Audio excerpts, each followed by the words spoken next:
This is a bag of vintage film that I just won at auction. Let's go ahead and scan some and see what we got. Now, these are a number of photos from the perspective of a soldier. Today we're going to try to get the location. All of these photos you're seeing were taken in 1968, all over the span of 3 months, March, April, and June. This was in the middle and the height of the Vietnam War. So it's a relatively safe assumption to say that these were all taken in Vietnam. Looking at these photos, we can tell that this is the Navy, and that's based off of patches on their uniforms. So now I want to look up all the major bases in Vietnam. I'm seeing a lot of photos like these that have fighter jets. Clearly this is an air base. Unfortunately, majority of them were air bases, so that doesn't really narrow it down. Looking at these photos, I'm seeing a lot of the initials MCB. We have it up here on the hill, MCB 128. We got it down here painted on this box. We have it here. We also have it here as well. Let's see what that means. Mobile Construction Battalion. The MCBs were actually crews that would go in and set up and also maintain bases. This looks to be like somebody was in an MCB. Let's look at some documents. Yes, okay, check this out. This document right here is of the MCBs 128. Headquarters for this battalion were Camp Faulkner in Da Nang, East Vietnam,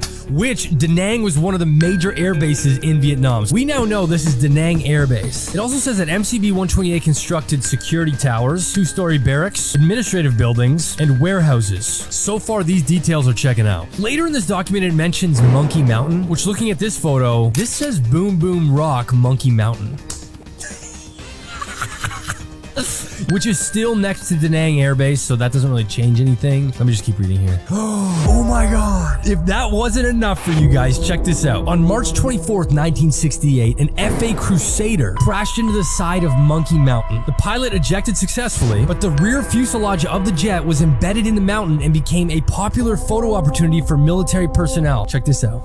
Boom! That's the FA Cruiser, baby. This is Monkey Mountain. These photos you're seeing right now are some of the only photos of that crash that exists. Guys, if it wasn't for these photos, this event is almost undocumented. We know this is in 1968 during the Vietnam War at Da Nang Air Base. It is likely this is the MCB 128. This lined up almost perfectly. In the next episode, I'm going to do whatever it takes to locate who took these photos and see if I can reunite them with them. That is going to be a way harder task than this. I'm going to be doing a lot more reading. Thanks so much for watching, guys. Catch you in the next one.